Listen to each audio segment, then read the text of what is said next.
هاد التسعينات واحد النهار كيتلقاو رجال الدرك الملكي واحد المكالمه من عند واحد السيد في الدوار. هذاك السيد علمهم قال لهم ودي راه جاري راه دخلنا للدار لقيناه مقتول. بطبيعه الحال ملي كيسمع هذاك الجدرمي اللي بيرمانونس اللي شد هذه المكالمه وهذا الخبر هذه كيقولها لقائد المركز. قائد المركز بالدور ديالو كيعلم النيابه العامه وكيعلم الرؤساء الاداريين بطبيعه الحال، حقاش جريمه قتل هذه ماشي شي حاجه سهله. المهم تحزموا جدرميه اللي كانوا حاضرين تما وانتقلوا لعين المكان لذاك الدوار اللي قال لهم السيد. ملي وصلوا تما للدوار كيلقاو ناس، واحد الجمهور ديال الناس مجمعين حدا واحد الدار. عرفوا الجدرميه بان هذيك الدار هي اللي وقع فيها الجريمه، حقاش كما كتعرفوا كنقولها ونعاودها ديما، حب الاستطلاع كيدفعنا باش نمشيو ونشوفوا ونعرفوا. وهذه المهم هذا بدافع ديال حب الاستطلاع كما كنقول لكم. وصلوا رجال الدرك الملكي طلبوا من الناس باش يرجعوا اللون ويبعدوا شي شويه. علاش؟ حفاظا على مسرح الجريمه كما كنقول لكم ديما. وهنا جاو هاد الناس وكما كنقول لكم ديما راه رجال الدرك الملكي ولا الناس اللي كيكونوا مكلفين يا الامن يا الدرك الملكي مكلفين اي قضيه ديال جريمه قتل، كيكون الهاجس الاول ديالهم والمسمار اللي كيضرهم في الراس هو يعرفوا الجثه ديال من بعدا. هي الاولى فاش كتعرف الجثه ديال من كيسهل عليك البحث، يمكن لك كاين بزاف ديال الجوانب فين غادي تقلب. اما فاش ما كتعرفش الجثه كتكون الطرقان تيتسدوا عندك في البحث، كيتسدوا عندك الطرقان، يعني كيطلب منك هذا الشيء باش تجتهد باش تفك هذا اللغز. المهم وصلوا رجال الدرك الملكي تيلقاو واحد السيد في الخمسينات، الراس ديالو مدقدق، الجمجمه ديالو تهرسات، يعني كان نازل عليه شي واحد ولا شي وحدين الله اعلم للراس بالعصا ولا بحديده. المهم مبطلي في الدم. دارت المعاينه السيد معروف عند الناس ديال الدوار، وهو للاشاره شكون هو هذا السيد. هذا السيد واحد القراب هذوك الناس كاينين الناس القدام، الجيل ديال الستينات وديال السبعينات هما اللي كبروا في هذا الشيء. اما هذا الجيل قليل فاش كيشوفوا القراب هو واحد الراجل تيكون لابس واحد اللبسه اللي كتكون خاصه وكيبيع الماء في السواق، وتيكون تيعمر ذاك الماء في شي بطانه ديال الغنم، اما ديال الماعز ولا ديال الغنم. المهم فاش كيعمرها وتيكون عنده شي كيسان ديال النحاس، وتيكون عنده واحد الجراس وكيدور في السوق كيبدا يبيع، كيعطيك كاس ديال الماء تشرب وكتعطيه 10 ريال يا 4 ريال يا كل واحد وشنو كيعطي. وكان هذاك الماء سبحان الله الا كاين شي واحد في المشاهدين اللي عمر وشرب من عند القراب راه غادي يعرف هذه القضيه. هذاك الماء سبحان الله عنده واحد النكهه خاصه في واحد الريحه وواحد المذاق خاص. واش كيديروا ليه شي حاجه واش الله اعلم. المهم كاين مذاق خاص عند الماء ديال القرابه، وكيكون القراب كيدور في السواق كيعطي للناس بالاخص في الصيف، كيكونوا في الصيف وكيعطيو للناس باش يشربوا. ومن غير الناس اللي كيجيو للسوق كيدوروا على الحريفيه، الجزاره، الخضاره، هاد اصحاب الحوانت اللي بغى الماء كيعطيوها سميتو. في الاخر ديال فاش يكمل السوق ويبغي يتفرق السوق تيدوز على دوك الحريفيه، مول الخضره كيرمي ليه شي شويه د الخضره، مول اللحم تيرمي ليه اللحم. المهم كيدي الكامله ديالو، التقضيه ديالو كتكون زوينه، كتكون منوعه وكتكون زوينه، وكيعيشوا بخير وعايشين مع الشعب. هذه الفئه من المجتمع اللي كنحييهم، واخا بداو كينقرضوا ما بقاوش بحال مراكش ولا باقيين، ولكن كاين مدن اللي ما بقاتش فيها هذه المظاهر وما بقاتش هذه الفئه من المجتمع ما بقاتش خدامه. يعني هذا السيد هذا كان عايش على حساب الافاده ديال الدركيه، الافاده ديال الناس باش فادوا الدرك الملكي. قالوا لهم بان ذاك السيد ما عنده عائله، ما عنده حتى حاجه، هو براني جا استقر في الدوار تمايا، ولكن ما يزيد على 30 سنه هو ساكن تما، ما مزوج، ما عنده دراري، ما عنده حتى حاجه. عنده واحد الدويره وسط واحد الدوار ساكن فيها، تيمشي كيدور في السوق تيسترزق الله داكشي اللي جاب ديال الفلوس، وزيد داكشي اللي كيعطيوه الناس باش يعيش يدير الجميله ديالو باش ياكل وباش يشرب. وكان عايش تما وسط عباد الله، وكانوا الناس كاملين كيحترموه، وما كان عنده حتى شي عداوه مع شي واحد. كان محبوب، واحد الراجل اللي كان محبوب. وهذيك الجريمه ديالو، داك القتل ديالو كان كلشي تفاجئ فيه الناس ديال الدوار، باش كيعرفوه السيد ما عنده مشاكل، ما عنده صداع، ما عنده حتى حاجه، وراجل كبير، يعني ماشي شي واحد بعقله، ماشي شي واحد اللي يمكن يتعرض لهذا الحادث هذا، حقاش ما عندوش نزاعات. وكان كلشي استغرب. ومن خلال المعاينات ملي وصلوا الجدرميه تما، المهم الهويه ديالو كاينه، لاكارت ديالو لحقاش مات في الدار ديالو، كاين الوراق ديالو، كاين المسائل ديالو، كلشي كاين، الهويه ديالو معروفه. الراس ديالو كما قلت لكم دقدق مطلي بالدم. في المعاينه تما جدرميه لقاو بواحد الطبيله، هذيك الطبيلات ديال البلاستيك راه كيكونوا صغار، عندهم الرجيلات ديال البلاستيك، وفوق منها كاينه واحد الصينيه كانوا فيها شي كيسان ديالاتي، وكان واحد البراد ديالاتي.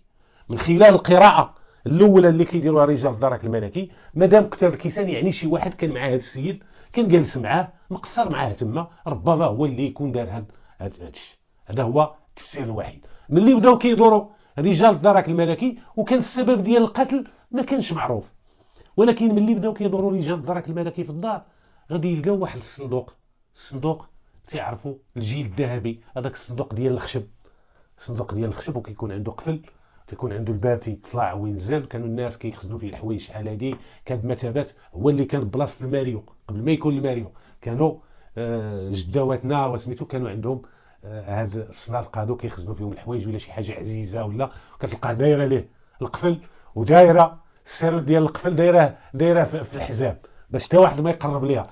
ما ملي دخلوا جدرميه كيقلبوا تما في الدار، دخلوا لواحد البيت كيلقاو واحد الصندوق كما قلت لكم، وداك الصندوق مفروع، مهرس ليه القفل ديالو ومحلول وخاوي، ما فيه حتى شي حاجه. يعني ان كاين واحد الفرضيه هنا، وكاين واحد الاحتمال هنا، يعني ان السيد تقتل بدافع السرقه، يعني شي واحد جا سرقو، ربما مع ملي سولوا عليه تما كيخدم كيصور من السوق، راه هذا كيعطيه 10 ريال، هذا 4 ريال، هذا درهم، هذا كل واحد شنو كيعطيه، وكان تيجيب الماكله ديالو ما كيخسر حتى شي حاجه، يعني كان تيخزن الفلوس تما، يمكن شي واحد جا قتلو وسرقو. هذا هو التفسير اللي كان.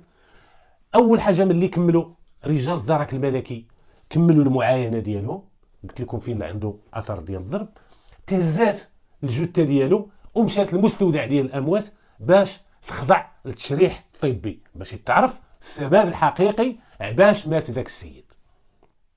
المهم ملي تهز بدا البحث اول واحد بداو به رجال الدرك الملكي، السيد اللي علم، هو اللي علم الاول، هو اللي شافوا الاول، استمعوا ليه كيفاش انت حتى لقيتي هاد السيد مقتول.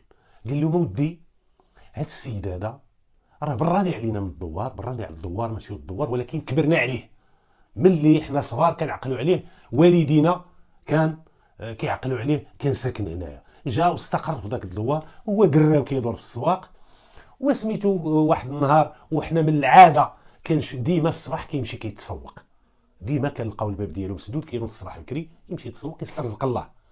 قال لي هذا النهار هذا نط، قال لي وكيكون حاشاكم واحد الحمار ديالو تيكون مربوط حدا الدار، وفي الصباح فاش كنوض ما كنلقاش كيمشي عليه، هو علاش كيركب. هذاك النهار لقيت هذاك الدابه كاينه تما، ما كاين عندها ماكله، ما كاين عندها حتى حاجه. قال لهم وبان لي الباب ديال الدار ديالو محلول، وداك الشيء ماشي عادي، ديما السيد كيسد الباب دارو وما كيكونش في ديك الساعه، ما كيكونش في الدار ديالو. قال ليه وباش نعرف وحب الاستطلاع ونتيقن اش واقع، قال لي جيت للدار، قال لي الباب محلول، دخلت، قال لهم يلاه دخلت، الله ما راح كنلقى السيد مرمي مطلي في الدمايات ديالو. خرجت علمت هادشي اللي علمني الله. واش كاين شي معلومات باش تفيدنا؟ هاد السيد هذا في القتيله ديالو ما كاين شي صداع عنده مع شي واحد، ما عنده شي نزاع مع شي واحد هنا من الدوار، وداك الدوار البراني ما كيجيش ليه، ما عنده ما يدير تما البراني، لحقاش البراني الدواور الصغار كيدخل لهم البراني كيبقى محظي معروف اش جاي يدير هنايا. المهم قال لهم ودي انا ما كنعرف هذا السيد محبوب عند الناس الدوار، الصغير والكبير كيحترموا، هادشي اللي كنعرفوا عليه. شي حاجه اخرى قال لهم ودي هذاك السيد راه كان كيتجمعوا عنده الناس اللي كيقمروا الكارطه قماره. قال لهم هو ما تيقمرش، ولكن كيجيو عنده للدار، تيوفر لهم المحال، تيجلسوا كيقمروا تما، الضوء ما كانش عنده، كيشعل شمعه صافي وتيبقاو يقمروا حتى لواحد الساعه وتيمشيو كيدوروا معاه. هادشي اللي كنعرفوا عليه، راه كيكونوا عنده الناس القماره. شكون اللي كيقمر؟ كاين فلان وفلان وفلان وفلان. وبعدا واحد الاشاره وواحد النقطه باش ما نغفلهاش، ملي في المعاينه ديال رجال الدرك الملكي هادوك الكيسان وهذاك البراد اللي كانت تلقى تما هزوا منه البصمات، لحقاش كانوا الكيسان ما كانش غير واحد، ما كان جوج، ما كان ثلاثه، كانوا كثار الكيسان تهزات منهم البصمات. كما كتعرفوا البصمات كتبقى في شي بلاصه اللي ملسه، اما مثلا بحال الصندوق ديال الخشب ما كتبقاش فيه البصمات. البصمات ما يمكنش تلقاها تما، ما يمكنش تهز البصمات من تما.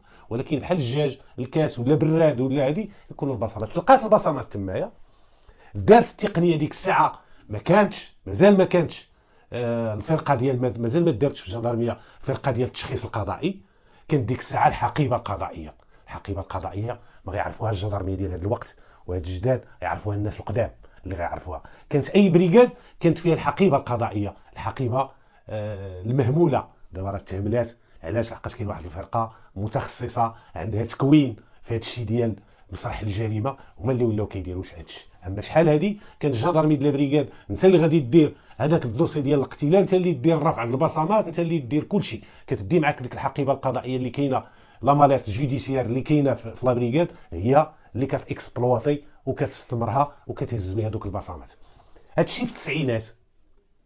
باش تهز البصمات وتصيفطهم للرباط اللي طاماجور وتجيك النتيجه، خصك شويه د الوقت.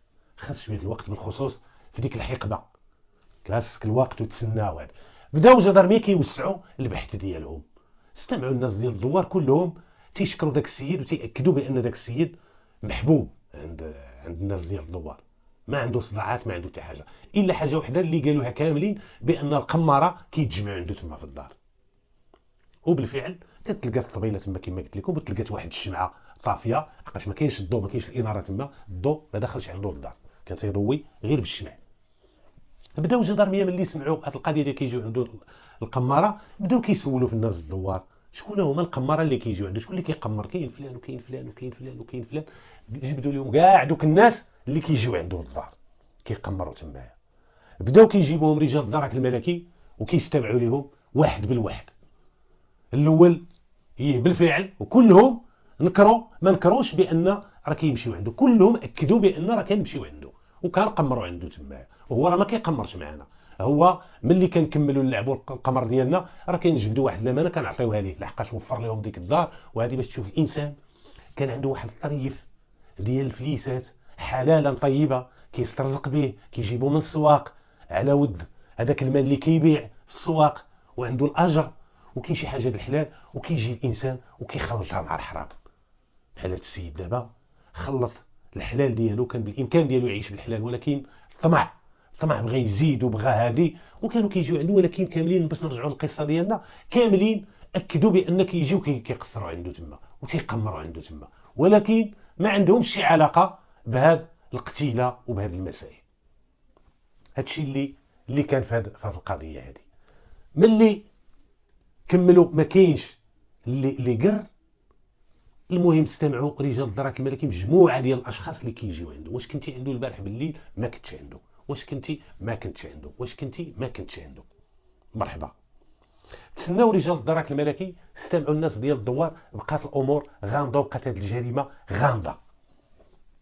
استمعوا لرجال الدرك الملكي، الناس كامله تمايا تقول شي واحد يعطيهم شي خيط اللي يقدر يفك لهم هذا اللغز هذا، وتقول بقات الامور هكاك حتى جات النتيجه ديال البصمات اللي هزوا جدرميه من الكيسان ومن البراد.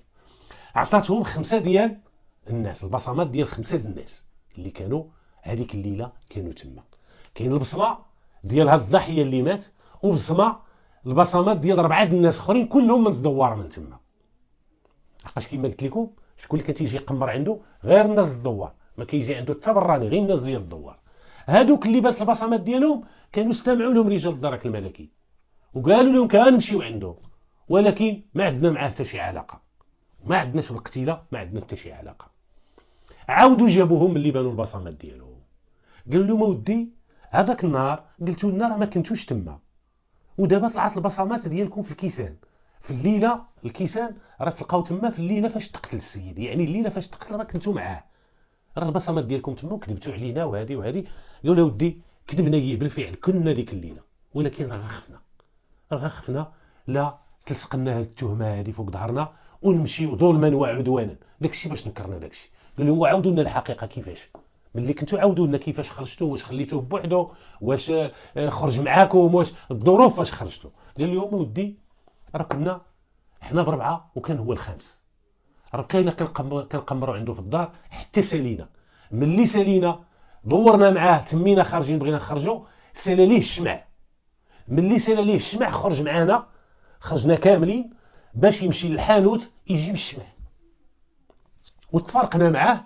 حنا مشينا لديورنا، هو ملي قرب الحانوت مشى بوحدو للحانوت، ومشينا في حالتنا نعسنا حتى صبحنا الصباح سمعنا بان راه تقتل. راه هذا الشيء اللي كاين. رجال الدرك الملكي هنا هو واحد السيد تجبد اللي هو مول الحانوت، غادي يشوفوا واش الاقوال ديالهم كاينه ولا ما كايناش، واش صحيحه ولا ما صحيحاش. خصهم يمشيو يستمعوا لذاك مول الحانوت. ذاك مول الحانوت كان واحد الدري في العشرينيات، تكون عنده ديك 27 سنه ولا اللي تكون عنده في عمره.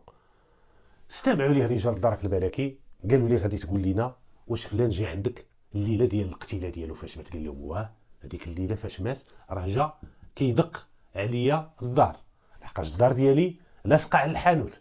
قال لهم لقى الحانوت ساد، بقى تيدق، ملي كثر من الدقان ما عرفتش انا شكون خرجت شكون من الداخل. قال لي فلان راه خاص يتقاضى لي الشمع، عافاك خرج عطيني الشمع. قال له ذاك السيد كان محبوب عندنا. قال لي واخا كنت سديت خرجت وسلمت عليه، راجل كبير عليا، وحليت الحانوت عطيته الشمع. قال لهم ومشى في حالته. واش كان جا بوحدو جا؟ قال لهم لا ما جاش بوحدو، جاو معاه ثلاثه الناس، واحد السيد واحد الراجل كبير يكون في الخمسينات، ومعاه واحد جوج دراري صغار في العشرينات. وما اللي جاو معاه هذوك الناس شكون هما هذوك الثلاثه اللي جاو معاه؟ قال لهم ودي ما كنعرفهمش، هذوك برانيين على الدوار. واش ماشي فلان وفلان وفلان اللي اسميه؟ لا. ناضوا رجال الدرك الملكي داو هذاك مول الحانوت، قالوا لي تمشي معنا الضروره ديال البحث، تمشي معنا لابريكاد. مشاو جابوا هذوك القماره اللي كانوا كيجيو عند هذاك كاملين، جابوهم واحد بالواحد. اللي دخلوا عليه واش هذا اللي جا معاه؟ لا هذا راه ولد الدوار كنعرفو. والثاني لا هذا ولد الدوار كنعرفو. هذوك اللي جاو معاه عاود قال الجدرمي دوك اللي جاو معاه دوك جوج دراري دوك جوج شبان وذاك الراجل الكبير راه برانيين، اما هذو كاملين اللي دخلتوا ليا كلهم ولد الدوار كنعرفو. هذو ما غيتلفوا ليا شكون كان شي واحد فيهم راه غنقول لكم سميتو. بقات هنا شكون هاد الثلاثه اللي تلاقى معاهم هذا السيد مور ما تفارق مع هذوك الربعه الاخرين؟ شكون هما هاد الثلاثه؟ تيقول لك راهم برانين على البلاد. يعني عياو ما يقلبوا رجال الدرك الملكي، عياو ما يعمقوا في الابحاث، والو. وبقات هاد الجريمه تسجلات ضد مجهول، ما تفكش الخيط ديالها. بقات هكا وبقات تسد ذاك الملف، واخا بقات التحريات ولكن ما عمرو بان شي جديد. جا التشريح الطبي بين التشريح الطبي بان هذاك السيد راه مات بسبب دوك الضربات اللي كانوا عنده في الراس، وبان الجمجمه ديالو راه تهشمات تهرسات، العظم ديالها تهرس. هذاك الشيء باش مات، داك الشيء سبب ليه نزيف داخلي ومات السيد. يعني جريمه قتل 100% بواسطه الضرب والجرح، يعني ضربوه بشي حديده حتى مات. هذا الشيء اللي كان في هذه القضيه. وبقات البيبان ديالها بقاو مسدودين، وجدرميه عياو ما يقلبوا، عمرهم وصلوا لشي نتيجه، عمرهم قدروا يوصلوا لهذوك ثلاثه اللي كانوا قال لهم مول الحانوت راه جاو مع الضحيه. وبقات الامور هكاك. ودازت سنوات شي 6 سنين ولا شي 6 سنين. واحد النهار عاوتاني في نفس الدوار كيعيطوا شي خدامه ديال واحد البلاد مفلحه فيها مطيشه، كيعيطوا ملي جاو الصباح باش يخدموا يجنيو مطيشه، كيلقاو الجثه ديال واحد البنت تما مقتوله. علموا مقدم ديال الدوار اتصل هذه في الاوائل ديال الالفينيات، تيتصل برجال الدرك الملكي نفس المركز ديال الدرك الملكي باش يعلموهم على هذه الجثه. ملي سمعوا تلقاو رجال الدرك الملكي هذا الخبر، جاو كيجريو لعين المكان. واحد الجريمه يلاه وقعات سنوات في شي 4 سنين ولا 6 سنين هذه ما تحلاتش. ها هي واحد الجريمه اخرى، وهذا الشيء في واحد الدوار اللي مسالم، ما معروفش عليه الاجرام، ما معروف ليه حتى حاجه. يعني شي حاجه اللي حيرات الناس اللي مكلفين بالبحث. كيفاش هاد الدوار هذا كيوقع فيه هادشي؟ جاو لهنا انتقلوا لأي مكان. ملي وصلوا لمسرح الجريمه تيلقاو واحد الشابه تكون عندها 18 سنه. 18 سنه عندها اثار العنف، عندها ضربه في عينها، منفوخه لها عينها، مجروحه بالنفاق، شي واحد ضربها ببنيه، وشعرها مخبل. وكانت السيده حوايجها ديال الفوق ما لابساهمش، وكانت عندها واحد الضربه بالموس هنا في العنق، وهي جثه هامده. وكيبان من خلال المعاينه بان يلاه مات، غتكون في ديك الليله اللي فات هي فاش مات، يعني حديثه الوفاه. يعني هنا عاوتاني شكون هي هاد السيده؟ خص الجدرميه يعرفوا شكون هي هادي. الناس الحمد لله، الناس اللي كانوا حاضرين تما في عين المكان كيعرفوا ديك البنت. تيعرفوها علاش؟ لحقاش بنت الدوار، بنت واحد العائله تما، عرفوها بالزربه. وملي مشاو رجال الدرك الملكي لقاو الاب ديالها تما، لقاو الاب ديالها كينوح وتيبكي. المهم صبروه، قالوا ليه تسنانا هنا غنحتاجوك، وبداو كيديروا المعاينه ديالهم وحاولوا باش يبعدوا الناس على مسرح الجريمه. ملي بداو المعاينه ديالهم تيشوفوا كما قلت لكم ديك الضربه، داكشي ضمنوه في المحضر، داروا تصاور للجثه. وخلال المعاينه اللي كانت تما لقاو وحده الجثه واحد الساروت ديال القفل، ساروت ولاصق فيه بورت كلي، وهذاك البورت كلي ديال بوطاغاز، ديال الشركه ديال بوطاغاز. تلقى كيفاش هذا الساروت هذا؟ تما بداو كيتسائلوا، حجزوا رجال الدرك الملكي في مسرح الجريمه، واش هذا الساروت طاح زعما تما في مسرح الجريمه غير بالصدفه؟ ممكن، وممكن يكون طاح للجاني ولا لديك السيده الضحيه. هذاك الساروت يعني المصير ديالو ومنين جاي المصدر ديالو مجهول، ما معروفش منين جاي داك الساروت. ممكن عنده علاقه مع الجريمه، ممكن ما يكونش عنده علاقه مع الجريمه. ملي تحجز بداو جدارميه بالاب ديال البنت، هو الاول اللي كيستمعوا ليه. هذه واش بنتك؟ هي بنتي هذه. اش مال بنتك؟ واش عندها شي حاجه؟ واش كتشك في شي واحد؟ قال لهم ودي بنتي راه ما باتش عندي في الدار، انا صحاب لي بنتي راه بايته عند خالتها، لحقاش عندها بنات خالتها عندهم معاها، وفي التقاده ديالها راه كتمشي كتجلس معاهم تما وكتفوج معاهم تما، وراه جلسات عندهم شي 7 ايام هذه، وهي جلسه عندهم. وتاليك خالتها ساكنه حتى هي غا في الدوار، في نفس الدوار، كلشي ناس ساكنه في نفس الدوار. وقال لهم ودي يحسب لي انايا راه باقا عند خالتها. هادشي اللي كاين. شكون اللي قتلها ولا شكون هادي راه ما عندي باش نفيدكم، وما عندي حتى شي معلومه. ملي استمعوا ليه تهزات الجثه، مشات باش تخضع للتشريح الطبي، يدار عليها التشريح الطبي باش تعرف على باش مات. دار تشريح طبي، مشات بداو جدارميه كيعمقوا البحث. استمعوا للوالده الام ديال الضحيه، واش بنتك عندها شي علاقه مع شي واحد؟ فين كانت؟ فين هذه؟ قالت حتى هي نفس التصريح ديال الزوج ديالها، قالت بان هذه بنتي، وراه كانت عند اختي يعني خاله الضحيه، كانت عندها راه مفاهمه مع بناتها وكتجلس معاهم تما، كتفوج مع بوحدها اللي كاينه عندنا في الدار كتقنط. وراه كانت عندهم سيمانه، هذه اللي كانت عندهم كتبات عندهم هاد السيمانه ديما. وانا راه كنت كنحسبها راه باقا عند اختي، وراه حتى هاد الليله حتى علمونا هاد الصباح. وكا عباد الله، هاد الشيء اللي وقع وهاد الشيء اللي عندنا في العلم ديالنا، وما كاين شي حاجه من غير هاد الشيء، وبنتنا ما كنعرفوا عليها واش عندها علاقه ولا ما تنعرفوا على داك الشيء حتى شي حاجه، وما عمر وصلت لخبرنا حتى شي حاجه. مشاو رجال الدرك الملكي كيستمعوا للخاله ديال هاد الضحيه. السلام عليكم. السلام شريفه. هذيك السيده اللي تلقات ميته اش كتجي؟ قالت لهم ودي راه بنت اختي، انا خالتها. واش كانت عندك؟ هي كانت عندي سيمانه هذه، وهي كانت عندي مولفه كتجي عندي ديما وكتجلس توانس مع بناتي، مفاهمه معاهم. هادشي اللي كاين. وراه البارح راه قالت لي خالتي راه غنمشي نبات في دارنا، وراه ما خرجات حتى طاحت الظلمه. ملي طاحت الظلمه خرجات، مشات. انا صحابني راه في دار والديها، حتى تعلمت هاد الصباح بان راه لقاوها مقتوله. البلاصه فين لقاوها مقتوله واحد فدان كان مغروسه فيه مطيشه، ما جايش حدا الطريق باش تمشي مثلا هاد البنت هاد الضحيه من دار خالتها لدارهم، ما دايزاش ديك الطريق حدا داك الفدان فين تلقات مقتوله. وهاد البنت هادي الا كانت مثلا تخطفات راه غتغوت في الدوار، راه غادي يسمعوها 100%. وما يمكنش واحد غادي تخطفو كبير تسد ليه فمو ودير هادي، بالاخص الا كان غير واحد هو اللي كان خاطفها. يعني كاين واحد الاحتمال بان هذيك الضحيه راه مشات لتما بخاطرها، ربما كانت دايره مع شي واحد، ربما المهم كاين واحد الاحتمال بان كان مشات لتما بخاطرها. باش ما يمكنش غادي يجرها شي واحد من الطريق من وسط الدوار ويديها وما غادي تغوت، ما دير حتى شي حاجه وما يدخل حتى شي واحد، ما يمكنش. هذا هو التفسير اللي تعطى واللي عطاوه رجال الدرك الملكي من خلال هاد البلاصه فين تلقات مقتوله. وهاد ملي استمعوا للخاله ديالها غادي يدوزوا يستمعوا لبنات خالتها، استمعوا لبجوجات راه صاحبتنا وبنت خالتنا وهذه وراه ما بيناتناش ما كنتخازنوش، الاسرار ديالها كتعاودهم لينا، حنا الاسرار ديالنا كنعاودهم ليها، واش ما كتعرفوش شي حاجه اللي تقدر تفيدنا؟ لا والو، واش ما عندهاش شي علاقه؟ لحقاش الا كانت مثلا راها كتعاود لكم الاسرار راه غتقول لكم راه عندها علاقه مع شي واحد، ولا عندها شي مشكل مع شي واحد، ولا كاين شي واحد كيهددها. لا والو، عمرها ما قالت لنا هادشي وما فراسنا ما يتعاود.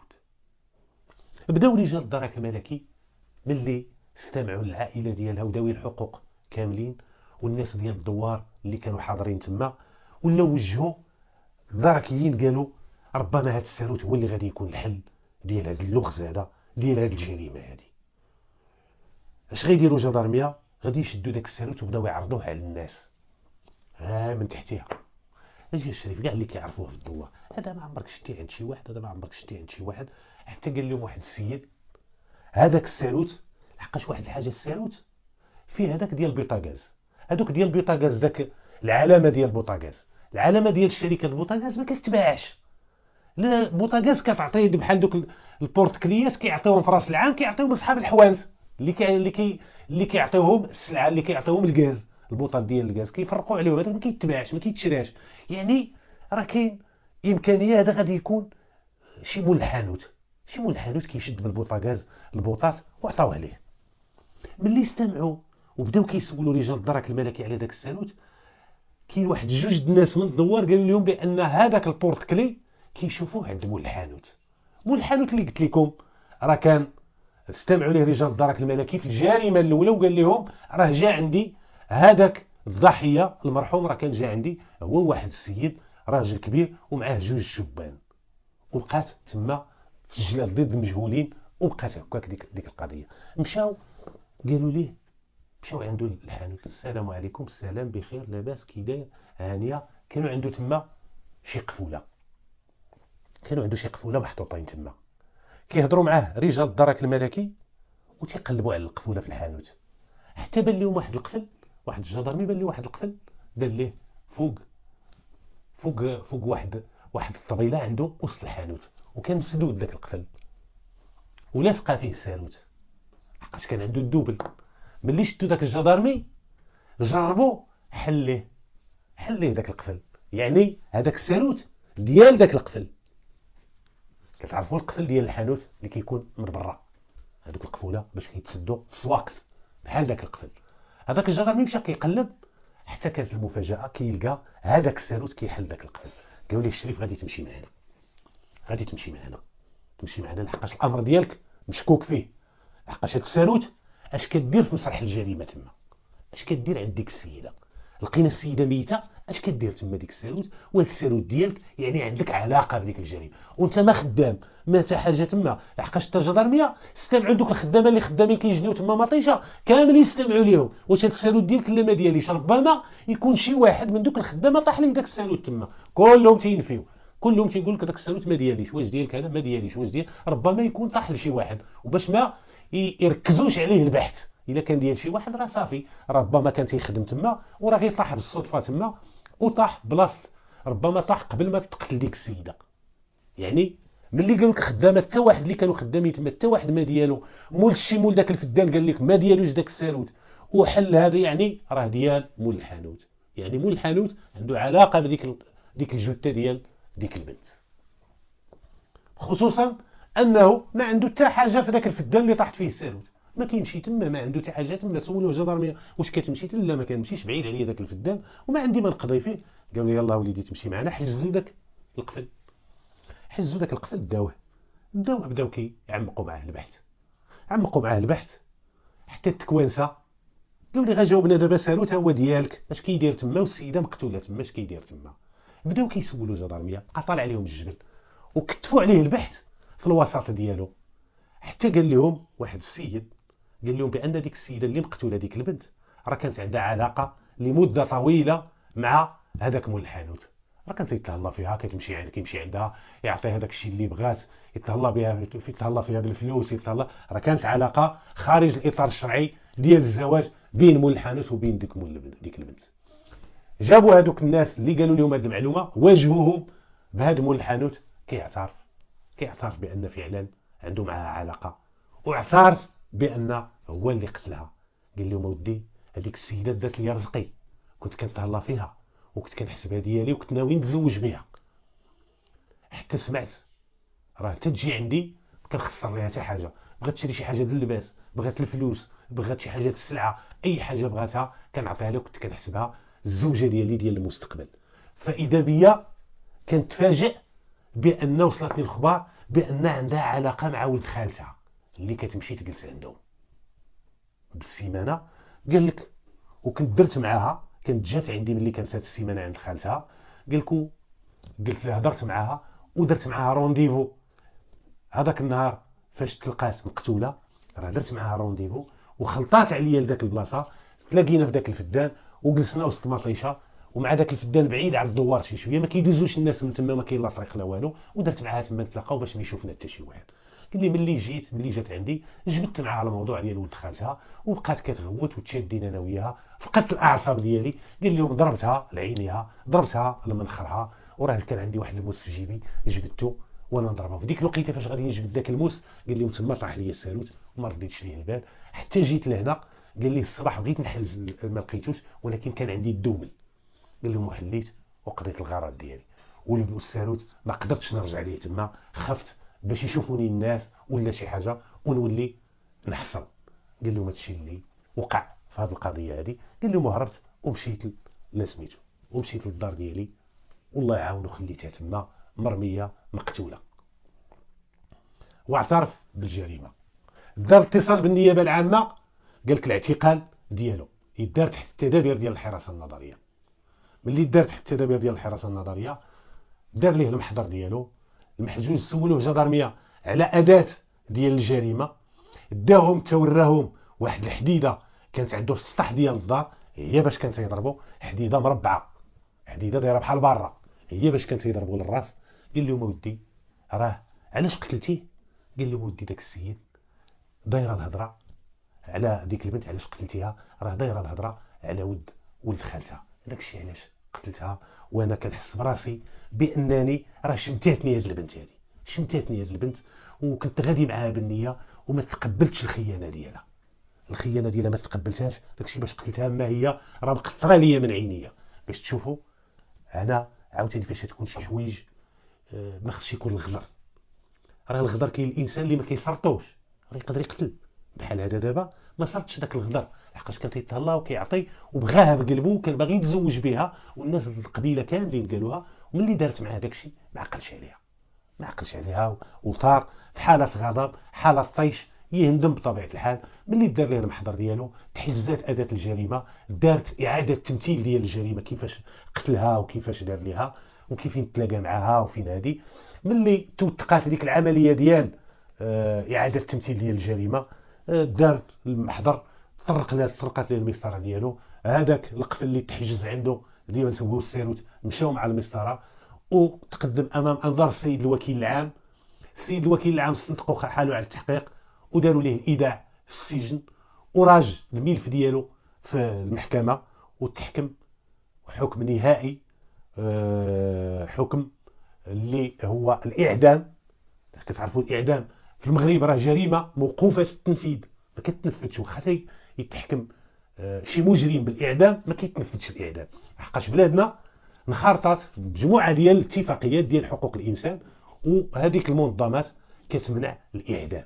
لذلك كيكون الانسان، كاين مجرمين عندنا محكومين بالاعدام، ولكن كما قلت لكم هذه العقوبه موقوفه التنفيذ، كيبقى الانسان تما المجرم الا كان عنده سلوك مزيان وهذه كيردوها ليه لمحدد 30 سنه وتيبقى تما حتى كيدي مول الامانه امانه لحقاش 30 سنه راه ما سهلاش، 30 سنه ما سهلاش.